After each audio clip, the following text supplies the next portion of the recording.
So welcome to the Helix webinar series. Today's session is on Remedy to BMC Helix ITSM. We're going to be featuring Vodafone's customer success story. Heather will introduce herself shortly. But before we get started, I just want to do a quick reminder. We do have the Q&A section of Zoom. So if you do have any questions during this session, please put them into the Q&A. You will remain muted until we get towards the end, where we will have roughly around 10 minutes at the end where we'll take some of the questions live. So until that time, you will be muted. Do sit back and have a listen. Hopefully you'll be very excited with the story we're going to share today.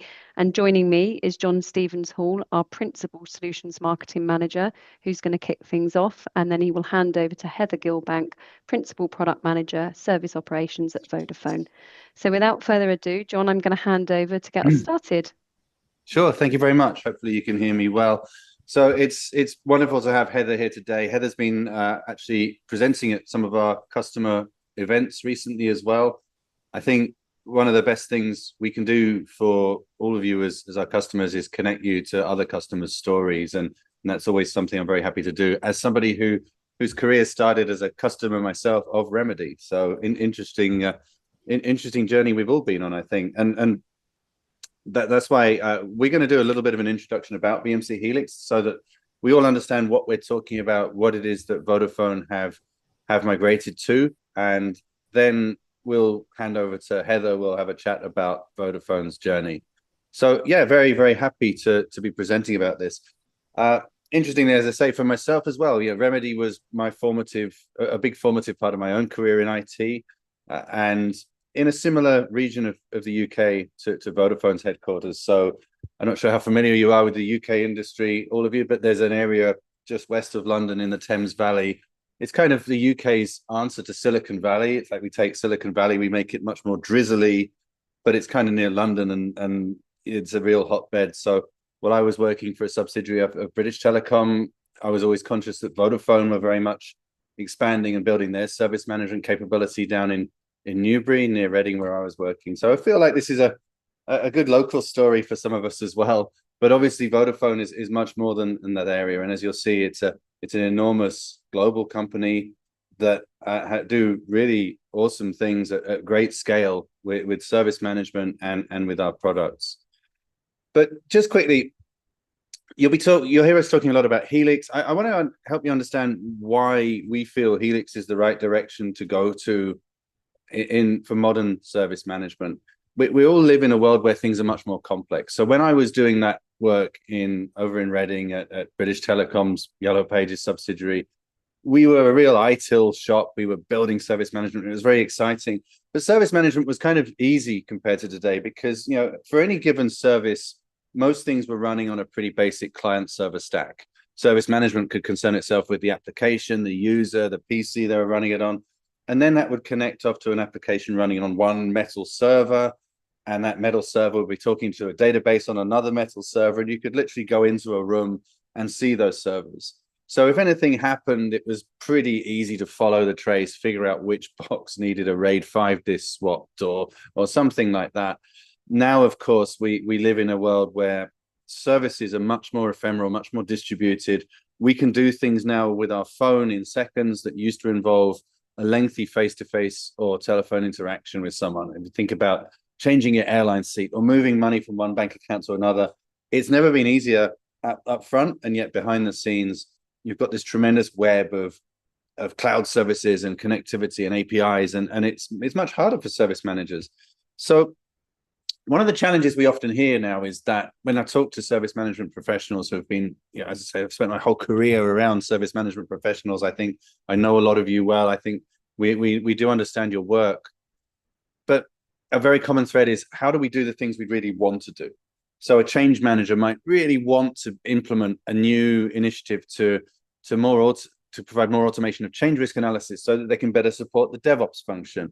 An incident manager might just want to do something much more proactive around teaming and swarming and bringing things together in a more dynamic way than the traditional three-tier structure. There are countless examples, but also often that remains an ambition because day to day there is so much stuff going on that is routine, repetitive. It's still critically important, but it's not necessarily an opportunity to delve into the real proactive stuff.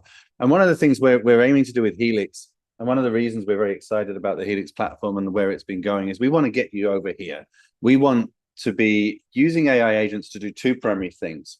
One of them is to automate some of that more routine toil, get that stuff off your plate.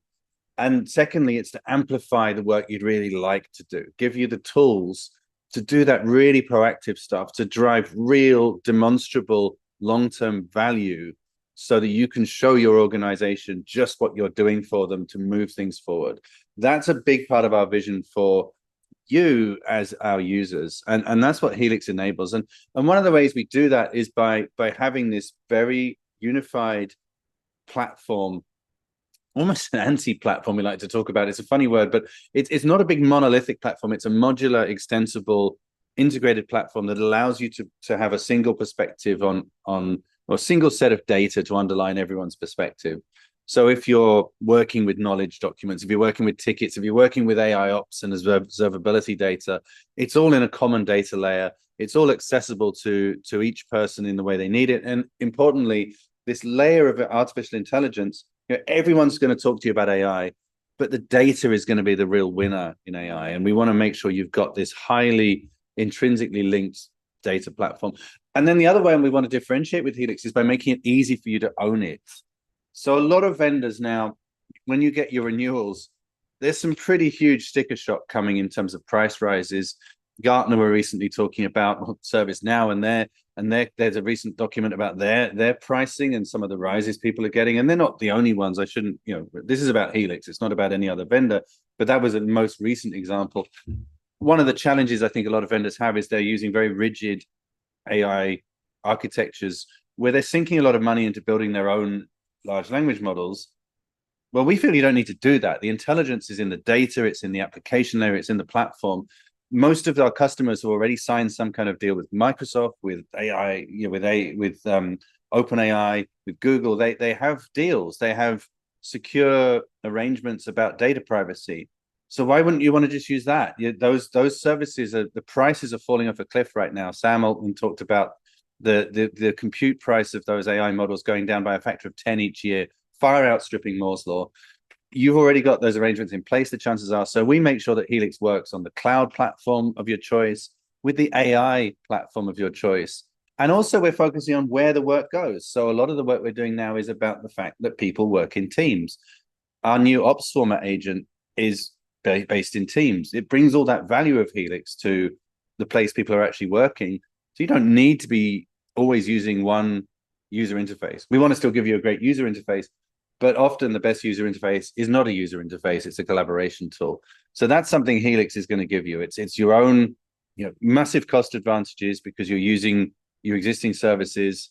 You can use your existing cloud providers. We're not bundling you into something that we've sunk a huge amount. We're not painting you into a corner with a proprietary LLM that we have to recover huge costs from. We don't need to do that. Our architecture is better.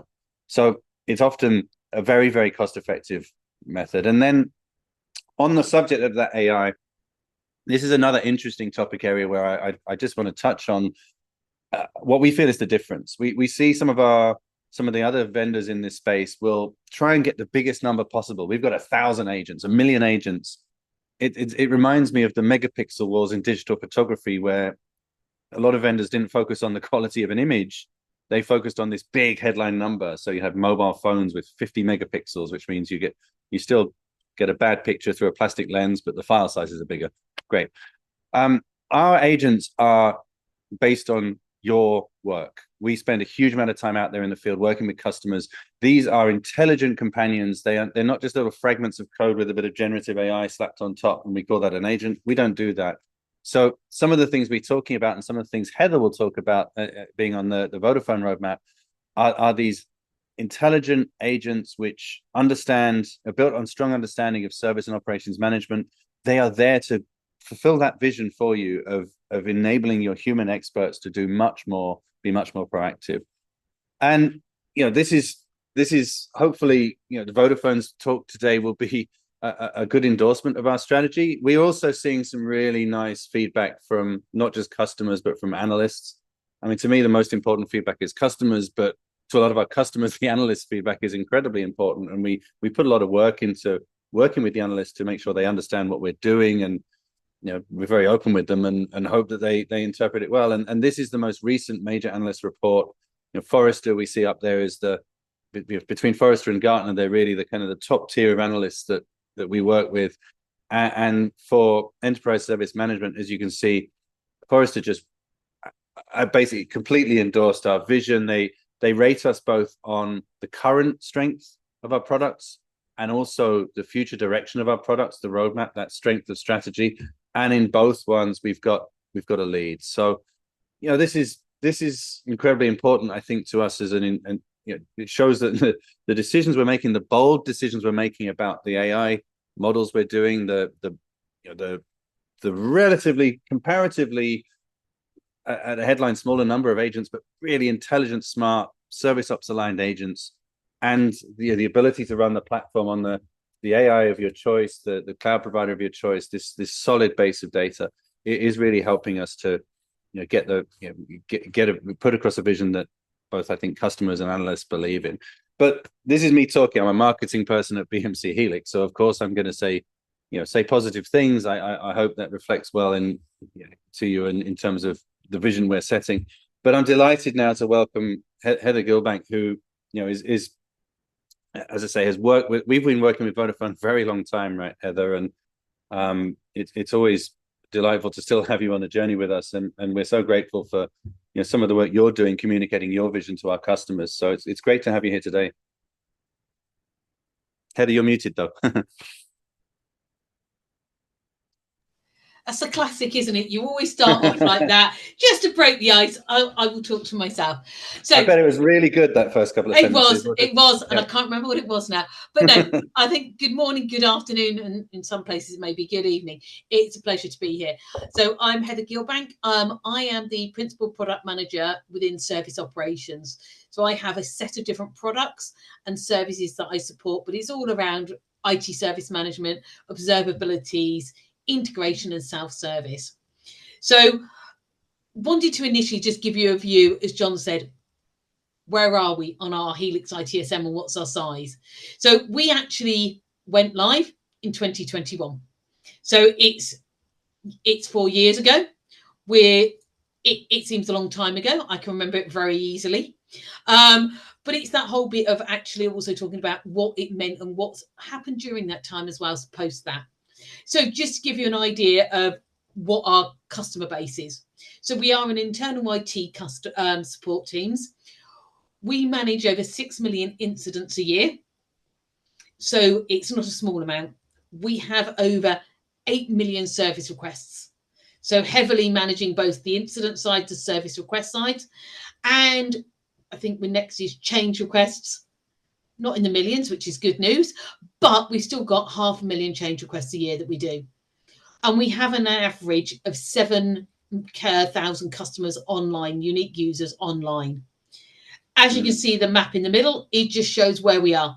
So we're prominent in Europe, but we also have India, where we have our bases. We have Egypt, we have Qatar, and we also are supporting some of our partner services as well, which are more globally worldwide in there.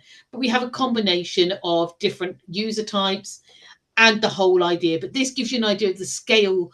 When I talk about our journey, this is the scale and the number of impacts that we had to take into account when we were considering what we were doing with Helix ITSM. And this is like for 300,000 employees or something covered by this. Yeah. I remember you saying, it's just yeah. So a big number. It is. So people are able to log incidents are 300,000. We have 25,000 resolver agents. So those are 25,000 people that are actually managing the incidents, completing those service requests, or managing those changes. So wide user base, wide amount of complexity there, because as I said, although it's only IT that we're supporting, you've got your office IT, you've got your application operations, we've got our infrastructure, we've got our cloud. We've got all of those components to consider as well, and the different rules that we have within the different countries as well. So yeah, big organization. A great example, I think, of the kind of scale we have to deal with. I remember, when I moved into the product organization at BMC, as was now now BMC Helix. One of the first people I met was Doug Muller, and if you know, those of you who've been around a while, Doug Muller was one of the founding developers of what was Remedy. So he was he was one of the people who was really kind of a part of the furniture at the company. Very, very intelligent, very interesting person. And I remember him, after I moved from consulting into product management, he joked, another talent lost to marketing, he joked to me. But he said, one of the things we always have to think about is the scale we're working at. We don't have to just scale to millions. Sometimes you have to even scale to billions. And so a large company like this, when we think about the CMDB behind companies of this scale, it's often many, many millions of records behind the scenes as well. So it's a big challenge for a platform, a software platform, and it's a big challenge for migration, of course, as well, if you've already established on an on-premise system. Yeah, exactly. And I think if we can show in the next slide, it's just that journey of how long as well. As you can see, we've been on a Remedy for like, what's that, 17 years now. Yeah. And at the core, I'm going to be honest with you, it's still the same platform. Okay. So we have never done any major replatform. Well, we've replatformed, but we have actually still got the core of what we took in 2008. We do different upgrades on it. We've done different programs, projects, and everything else and that. But at the core, it's still fundamentally what we took in 2008. So it's been an interesting journey in there. I just put some high levels on here of different projects we've done. They were to do different things, bring on different markets. So we bring on all the time. We're trying to constantly grow our user base as well. So it's not only about the growth of the capabilities, but it's also the growth of our customer base. So we're trying to we're bringing on different markets. But we got to a point, being honest with you, of where in that journey, it was feeling very old. Being honest, Remedy had reached its peak. Yeah. And it was going, we've got to do something in here. It wasn't working as well as it had done in times. We were having greater reliability issues and different things like that. So that's where we got to the point of, as we said, 2020 was where we started actually, what's next and what do we do next? Yeah. So, interesting. So go ahead. I could say, and interestingly, it was the first thing I'd done into my new role. So I only joined the team that was responsible for Remedy in 2020. And my first act was being given what are you going to do with the platform that everyone's complaining about, that isn't reliable and feels old? And being honest with you, if I had ServiceNow told to me or shoved in front of me at that point, if it wasn't once a day, it was twice a day. People going, oh, but look, and being honest, here's ServiceNow. It's like, no, we need to think of we've had Helix for a long time, or we'd had Remedy, and it was then to look at, right, what are the options we've got with how we move what we have and how we take that forward, that rather than trying to start afresh. That's it. Yeah, that's an interesting story that comes up quite often, because I mean, let's think about where we were in 2008, which is, as I say, when my own role was as a professional services consultant. And enterprise software in 2008 did look very different. It was really the dawn of SaaS, and migrations and upgrades back then. Well, I'll be honest, I never used to like them at all, because I was often the one, sleeping under the desk in customers' offices at weekends, waiting for CD and running executable installers and things. So it was a different era in IT, and really, I think what you see here is you were on this journey, as were we at BMC. We've had to, we were in the process of transforming into a SaaS company. We were in those early stages of transforming the platform to be a SaaS platform, and now what the platform is very, very different in terms of its architecture. It's now fully containerized. That enables us to have this flexibility to deploy on different cloud platforms. But it just reflects the journey that a lot of vendors have been on in that time, who pre-existed the SaaS era, and some of us have done it and others have disappeared. and one of the things that happened in the ITSM market with the emergence of SaaS providers like ServiceNow, SaaS first providers, was, a lot of us, it was adapt or die, really. And those of us who've adapted are still here and still competing strongly. And as you see, still being now right up there in the analyst assessments. But so, it's a big, I can understand from your perspective the potentially daunting scale of that task. And hope, what I'm really pleased, obviously, is that you're here telling us about, the successes you've had. So, right. So it's good that you're still with us. That's great. Yes. So if we move on, I mean, it'd be interesting to kind of get a view of your, what made you decide on SaaS? Because not everyone to this day uses SaaS. Our platform is built to be both, which is a big differentiator for us, to be honest.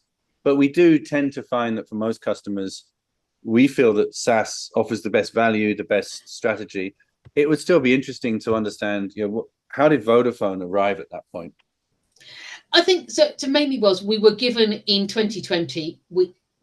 Our CIO gave us a 2025 vision. So within 5 years, where he wanted to be, and he wanted to have majority of the services on SaaS. So that was a key one that everyone, when new visions come in, everyone wants to be the first ones to go. Yep, we've met the vision. We're leading the way in what we need to be for that end technical vision piece. So we looked at it going, right, we're being driven and being encouraged to move to SaaS solutions. It was also a case of, at that point, being honest with you, we were having, as I said, we had reliability issues. We'd had and worked in the old system in Remedy for a lot of time. We'd built in a lot of customization. Yeah. We were starting to see new technologies and new capabilities emerging that were out of our scope. We were going, each time it's like, yeah, we can't upgrade. Yeah, or we're not being able to do that because we're not onto Helix SaaS. Yeah, where are we going to get that growth from? Where are we going to be able to actually support our teams as well? That we're starting to look at what's new, what's coming, where are we going to drive to? And actually, is that whole bit of the key bit to us was, though, as much as we wanted to improve it for our customers, their experience and things like that, it was still making sure we were secure. We felt we had the resilience policies in place. Yeah. At that point, being honest, there was a lot of concern about the security around SaaS. We have a lot of as I think with every customer, you always find, your security or cyber teams are the bane of your life. Yeah, because they've always got a list of 20 things, 30 things you've got to adhere to. So it was looking at it and going, right, before we're going to encompass on that, and we're going to have to take that journey and get security approval and everything, feel confident about it. But as I said, one of the big things was looking at the two key areas here as well before decisions were made. What's it going to give our user? Is the value in what we're seeing? And this was even before we made the decision. We started trying to look through and build that. What could it look like in business values and user experience? As I said, we had a combination at that time. We were on mid-tier. So that was an experience in itself. A lot of people love or hate it. Being totally honest, if you used it for long enough, you love it. If you're new to the business, you hate it. If you're new, you're going, really, why is anyone using this? So it's that piece there. But it was going, we wanted to create easier interfaces. Our ITSM platform has 62 integrations that we support. So it was always time consuming. It wasn't easy. We had different pieces of being able to go, hold on, where do people log their incidents? Yeah. How do they feel when they're using at that time the old, what we used to call my IT, the interfaces? The interfaces weren't good. They weren't friendly. So it was going, look, we can improve what they're experiencing, their feel and view around it all. We can get better data within it all. We can upgrade easier and do that, improve what we're doing and improve the journeys for the customer. Then how did we show that across the business benefits? Yeah. How could I write a business case? Yeah. What would I do within it of going, look, where are those measures and could we absolutely justify the spend?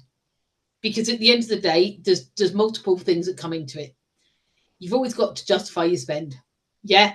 It's not it's an extra expense that you've got that you need to take. There's a time and the focus piece on it all, but it's going, right, are we going to be able to get those business values out of here?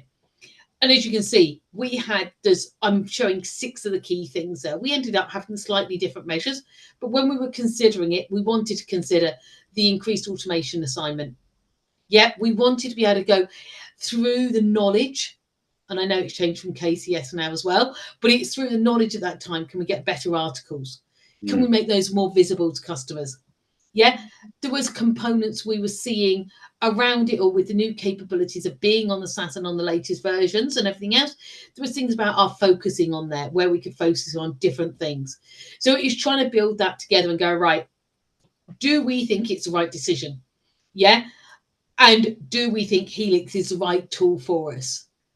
And we compared it to others, quite honestly, and looked at it and went, we at the end of that, between what we felt from a technical perspective, what we thought from the benefits of the business piece, and looking at the fact of actually the bits we didn't include in there, but we knew were going to happen as well, was, hold on, we've got no infrastructure costs now.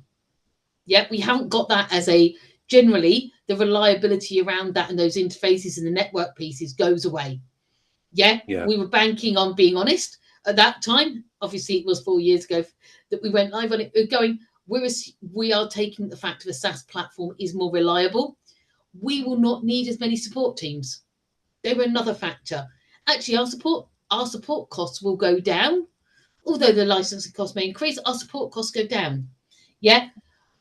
We also were looking at the fact of on-prem was very time consuming in our upgrades. Yeah, I can always remember the whole bit of going, yeah, when we were on-prem, because there's a lot of people, if you're still in Remedy, it means you've been a longer term customer generally. You're on-prem. Yeah, and being honest with you, what used to be nice, yeah, with the Remedy platform and everything else, is the fact that you could customize it. It was really user-friendly customization-wise. As you go on, you suddenly learn and start realizing that customization, as valuable as it can be, is also becomes a blocker. Yes, absolutely. And that's where those customizations we were finding with what we had to rework, an upgrade would take us anything between 9 months to 15 months. They were major pieces of work. We needed multiple environments to be able to do it on, so we had additional costs because we'd have to then try and have different servers, physical on-site things that we could do, that we could manage the data. When you had to, if you were having to transfer the data, there was additional costs, timelines, any upgrade. That was really, really clumsy for us. So they were sort of those components that we really started thinking about going, right, these are why we need to move to the SaaS environment and be able to manage our new capabilities and releases in there. So it gives a view of what we took into consideration at that time of why we felt SaaS was right and why Helix ITSM was right for us. Yeah, that always opens up the question of customization and the question of all your existing data, of course, always then raises the question in a project like this about what approach you need to take to actually realize that upgrade. And maybe that's a good time to move to the next slide, which I like the image you use. Do you go for the greenfield, rip and replace and start again, or do you go for some kind of transition of what you already have onto the new system? And this is one of those endless debates, and we have certainly at Helix, we have that strong opinion that actually the complete greenfield rip and replace, while it can be attractive, actually is often not the best strategy. We see, particularly when we see sort of people sometimes take that chance to, sometimes actually the move to a new vendor can prove extremely painful in those situations because it puts a lot of power in the hands of that vendor. But more importantly, when you're staying with one, as you were looking at staying with the BMC Helix products, tell us about, what was your thinking? What challenges did you face, and what made you decide? I won't spoil it. What made you decide to go you did? So there's, as you said, I think we had the debate at least for 2 months. Yeah, of going backwards and forwards, of looking at going, right, do we just rip everything up and start again? Yeah, start from, let's just stand up a brand new, out of the box Helix ITSM. That was, and what would that look like for us? Yeah, and go, right, that's a cost we could do here. Or do we look at then going, actually, no, let's just do a lift and shift. We even looked at, was there a middle model that we could do some of our onboardings, we could put some new customers potentially onto a greenfield, and then we could slowly transition across. And it was really that element of, initially our thoughts around greenfield was it could get rid of our customizations. Yeah, we could start a fresh page and everything else. But that you would do, there was an element of going, that is feeling, for us, it felt a little bit too, it's something brand new. Actually, if you're going to do that, would you think potentially you've got other options in there? But it's also understanding the fact of when we looked at it and went, this is beyond a migration. Yeah, because if going completely something new, it is so different. Yeah, and it depending what stage people are in their journeys and everything, as to what level that is. For us at that time, as I said, we were on mid-tier. We weren't using smart IT or anything else. So for us, it was the impact to the business. Yeah, we went, this is a transformation for the business. Start from scratch would suddenly add in a business transformation program on top of a migration. Yeah. And that extended.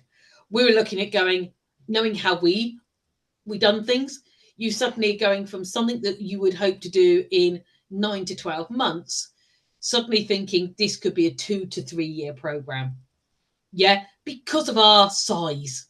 So it may be slightly different for a smaller company, but for our size and the number of people that be impacted, we were like, the good and the bad is, yes, we could get rid of customizations, but actually we think it's going to take a lot longer to do.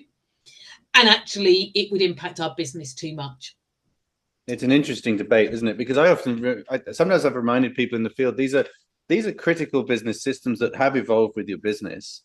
And it's not to say that the greenfield approach isn't right for some companies, but I think often that there's an underestimating of the kind of emergent behaviors of your business that have reflected in those customizations. And obviously some customizations are probably gathering dust and ongoing baggage, yeah.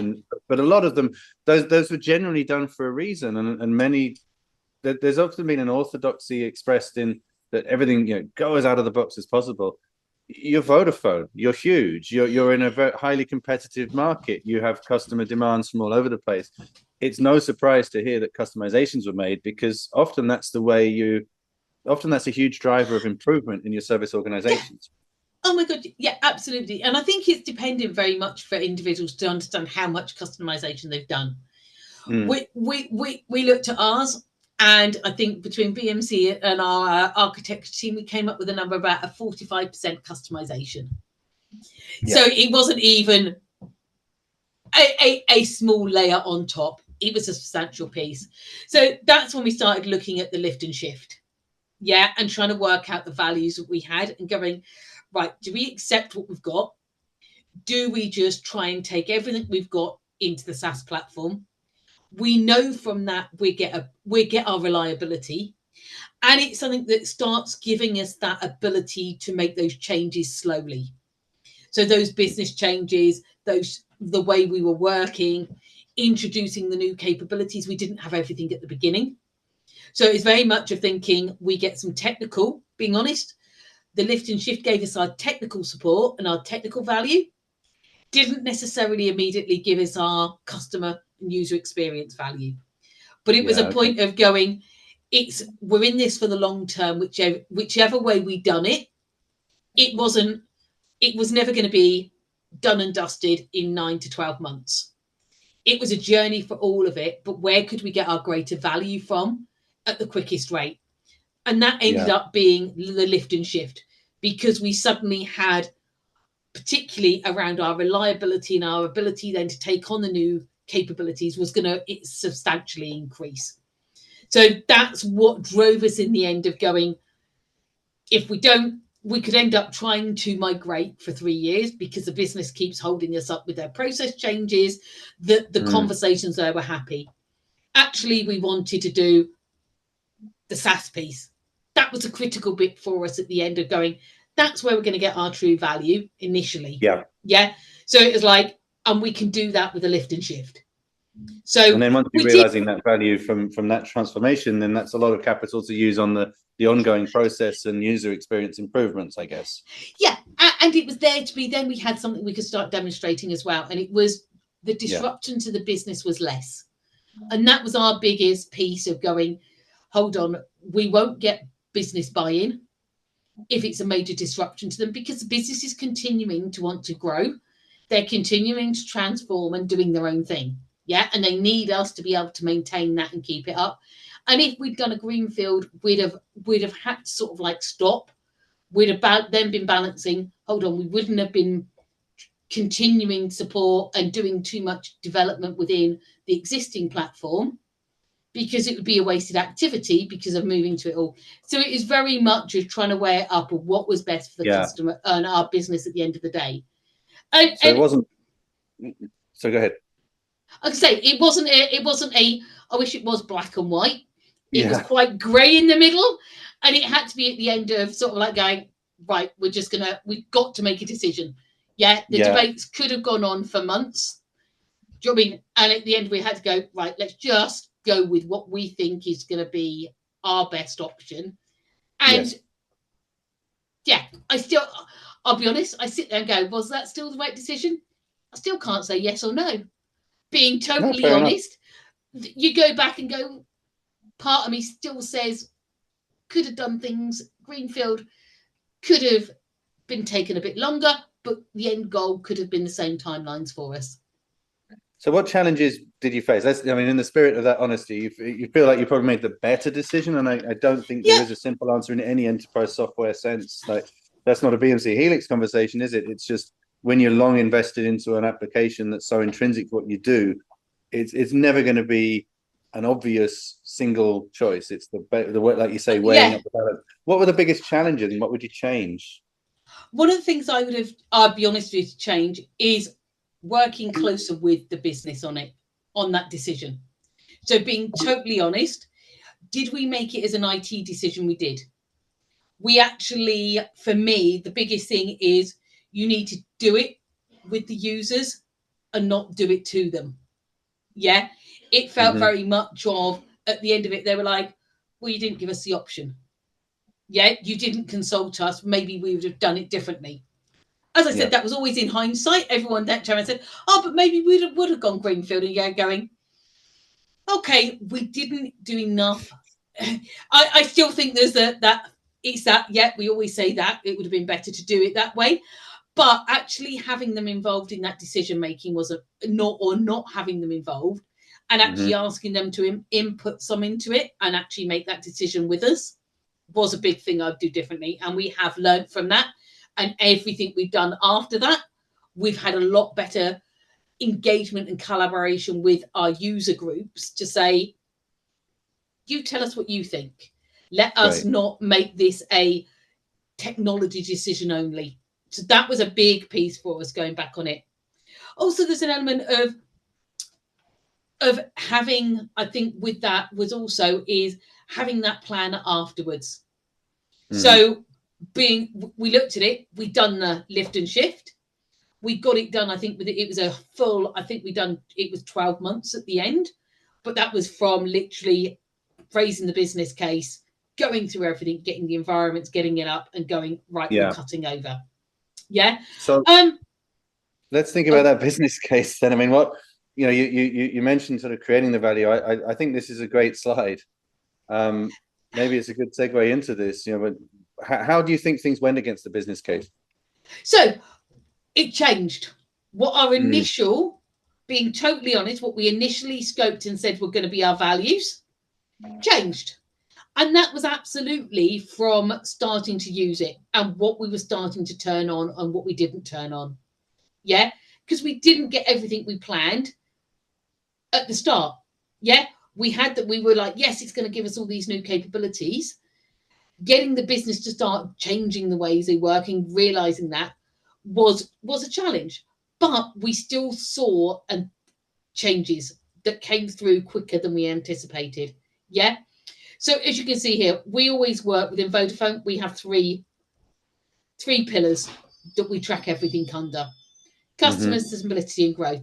So from a customer perspective, we started seeing that people were actually, we had that self-resolution automation that we were building in there. We were creating more of those. We saw that drop. I mean, we saw a drop of tickets from people solving themselves by 14%. We actually saw we were resolving things quicker. Actually, people could use more information. And a lot of that was also the fact of we didn't have the outages. Yeah. Our reliability was increased. And as we can see there, our service reliability, we had been averaging for about 18 months prior to the migration. We'd been averaging about 89% reliability. We went up to something of going, oh my God, it was 99.9%. Yeah, the minute we moved on to SaaS, it was unbelievable for us. I didn't have those major incidents. I didn't have a major incident. I don't think I've ever had one, being honest. I think only one that was a BMC challenge that you may have had once created us one major incident in 4 years now. So no more falling over web servers and no more nothing. No more database restarts and all that horrible stuff that comes with on-prem. Yeah, absolutely. So that in itself, although our customers didn't get some of the other bits they thought of, our reliability.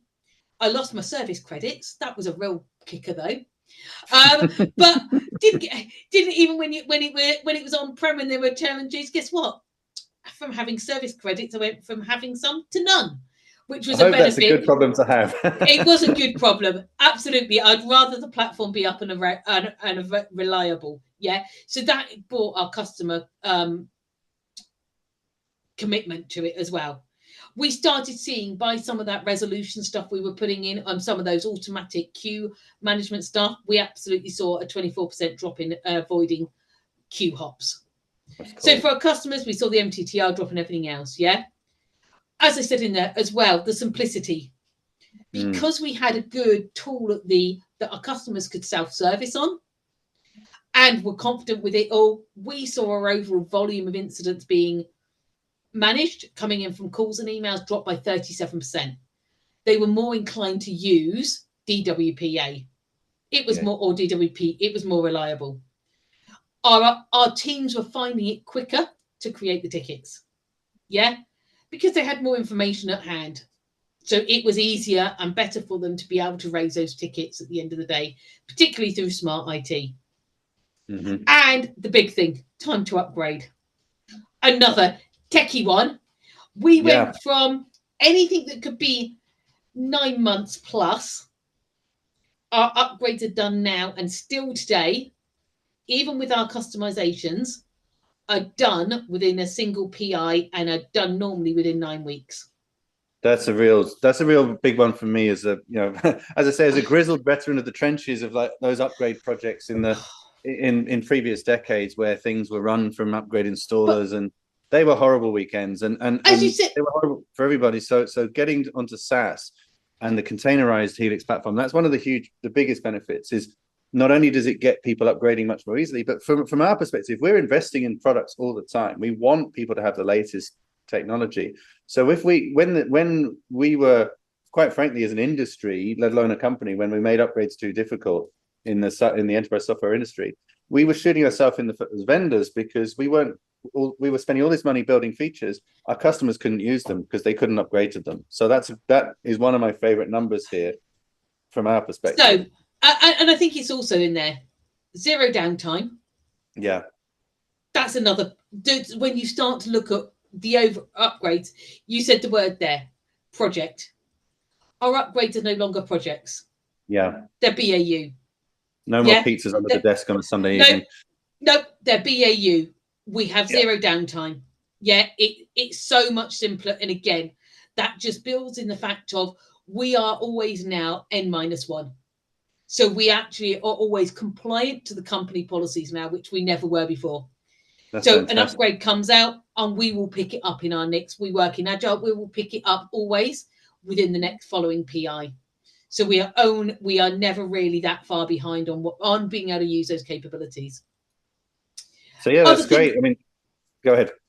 Like I say, other things were around the growth side. Yeah. So we actually had change approvals come in from that, which was a big piece for us. We hadn't had it automated beforehand. We started bringing that in. As we said, we also had automatic ticket categorization. So that was a big piece for us. We didn't have teams trying to find their own things. And it was also the predictability of cost. Yeah.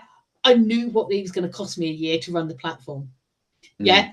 Beforehand, I used to have suddenly, but you've got security elements you've got to do, or you've got a certificate that's run out, or you need more storage space. Yeah. Being on-prem, we had constant different things. I went into it and I always knew the fact of I would overspend generally, or if I put the spend in, then sometimes I wouldn't need it and I'd need it the following year. So that predictability of cost was a big piece for us as well, of knowing what it was actually costing us to manage the service now without surprises in there. And I think that also reflects to the whole fact of the BMC pricing piece has scaled down as well now, which said there's not that many add-ons. You know what you're getting, you know what support you're getting. So that was another key bit for us, was that predictability. Awesome. So where are you now? I mean, we saw the early part of the journey. Now we're in 2025. You've had this in for about 4 years. So what's next? So what's next is the service ops piece. So I think it's linked to what you were saying as well, John, at the start of this, because we're doing our upgrades constantly and we're moving things together. We're really now starting and looking at that service ops piece of how do we really bring those capabilities together. As I said, we had some of the bits doing that was coming to getting smart IT in. We didn't move to smart IT immediately. That took a challenge. And that, again, was working with the business. But we've got smart IT in, we've got our dashboards in. We are there and we are constantly, as I said, doing those upgrades as they happen, which is really valuable for us. So we're looking at what's next. The big piece we've done and actually bringing it together with IT service management is our observability. So we've absolutely started that journey of how we bring monitoring together with ITSM to give us that observability and building it in there. So we've just changed vendor, being honest, and we've moved again to BMC Helix because of being able to bring the value of bringing Helix ITSM together with BHOM, and where we have discovery as well. We've opened up a whole new world, of what we can see. And we know the fact of that was very much of we needed to have where we could everything on SaaS. Our discovery is still on-prem. That's now creating us those challenges and going, we need to bring that across onto SaaS as well. But it actually enables you to start opening up wider things, wider capabilities. So we now have that whole piece of where ITSM is joined with BHOM, which is your operating monitor piece of going, we can see things greater through smart IT, through single dashboards, through single screens. It brings it wider together for us. We'd have never done that when we were on-prem. It was too old. It wasn't going to maintain that consistency of being able to open it up. So we have got some even bigger goals that we're achieving through that. Our modeling, from an IT service management perspective, we've suddenly opened the window up for our service desks and our IT operations teams. They are starting to see everything that is what a service actually is. They can see that topology. They can see the changes live, so they can actually have a single view. So it's not all data anymore. There's a visualization of it. So within smart IT, within there, the configuration elements, you actually start seeing everything in there. So it's that whole vision for service desks being as empowered as operations teams, as your monitoring teams, single view in basically what feels like a single tool within the smart IT element of it all, and that feel of actually continuity. It doesn't feel like you've got monitoring one side and service management the other. They are together. Going back to those early days I talked about, when everything was running on metal boxes, I actually remember service management would be focused on the customer and their client, or often the person running a client system who customers used to phone, a telephone-based agent working a system. Service management would probably get as far as the application server.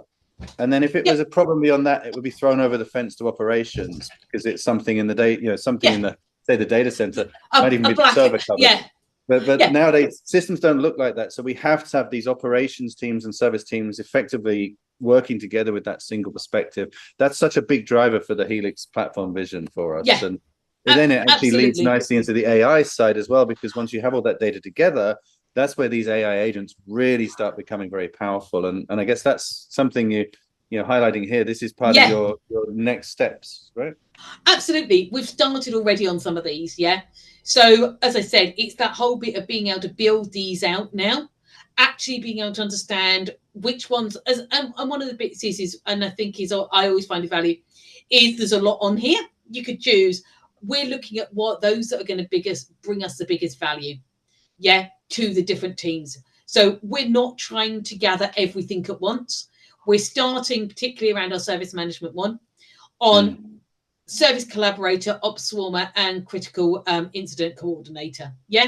Those are all about how we manage incidents. How do you understand what you're doing? How do you actually bring together the right people to manage your incidents, your major incidents as well? So they're the three sort of like our service management team said, that's where we see our biggest value initially, that we're starting looking at. We've also got Employee Navigator, which is just self-serving the customer.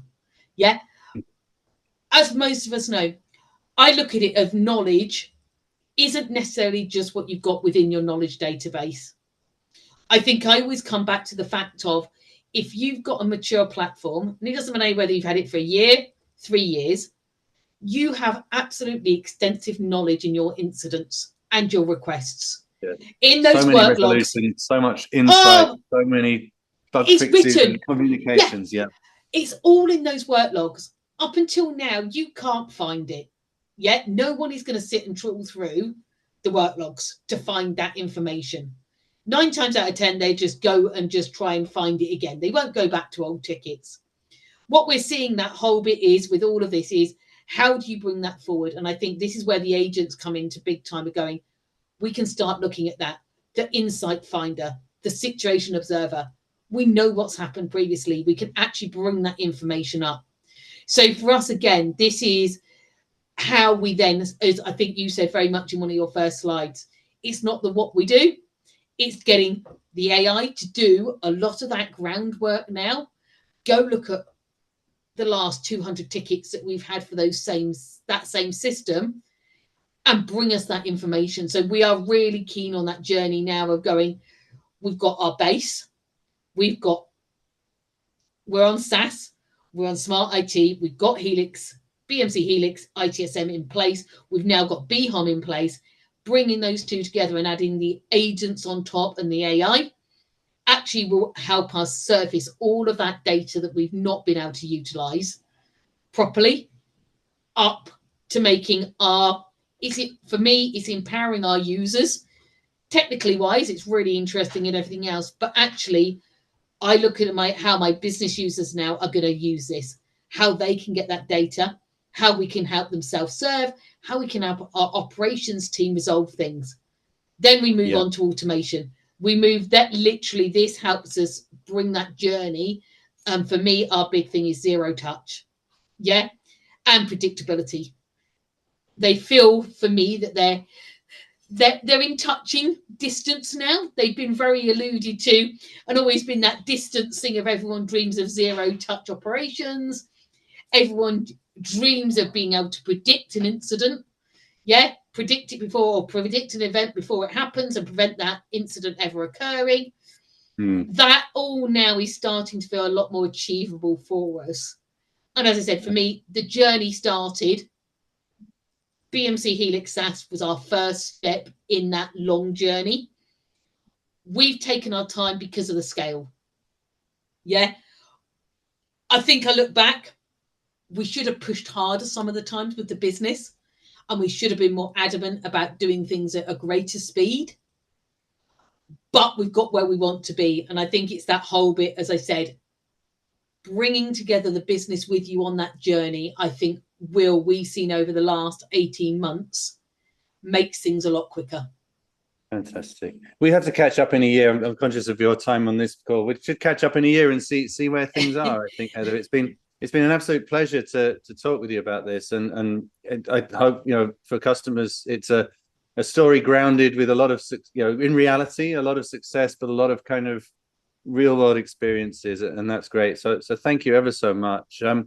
Just maybe for the last minute or two, I'd just like to just underpin when we talk about our own migration philosophy, how we help customers do this lift and shift is often the best approach, and we've put in a really strong structure around supporting that, helping that happen. You know, we want to get you to these zero downtime, 95% faster upgrades as quickly as possible. So there's a lot of support in that, and our approach includes a lot of help with that program, a step-by-step process of building that migration plan for you. So and just, you know, if SaaS is not for everyone, we can run Helix on premise still. It's a dual mode platform, but should you wish to go with the SaaS, I mean, we're very, very well supported for large global companies. You know, Vodafone are a huge company. I think a really great proof point of BMC Helix's ability to run very reliable SaaS services at scale. So, you know, we can go into more detail if you ever need more information. You know, this is a kind of example of what we put together for you to help you with that migration. In this case, for, you know, both ITSM and for AIOps, if you're on that. So please do get in touch, follow up on this webinar with your representative if this is really grabbed you and you want to know more about the details of those migrations. One last point is that, you know, we'd be happy if you wanted to give feedback on your current experiences, your vision of our platform with Gartner Peer Insights. And if you scan this barcode, and this is completely independent, but we will, as you see here, you know, we for giving your views, positive, negative, constructive, we offer you a $25 gift card to contribute to that.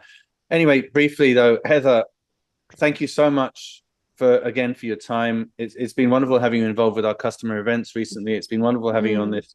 I don't think there's any more popular content that we put out than real customer stories, real, you know, with the positives, with the challenges. It's the real world that everyone out there lives in, and I hope this has been informational, inspiring, realistic, and grounding, yeah, but gives everyone that kind of vision of what we can achieve together.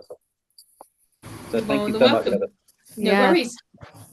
Thank you very much for it. We really appreciate your time, and I know we've run out of time for questions. I do apologise, everyone, but I will be sending out a survey, so if there's anything you want following up, I will make sure it gets passed over to Heather. There are some questions. Oh, they're popping in now. They're popping in now. So I've just seen a couple in that. Happily, I will feedback on those ones. Yeah, wonderful. Happily, I will get take those them off online. Yeah. Take those offline. Great. I know you've got a hard stop. So thank you, everyone. Thank you for joining today, and we'll hopefully see you on future webinars as well.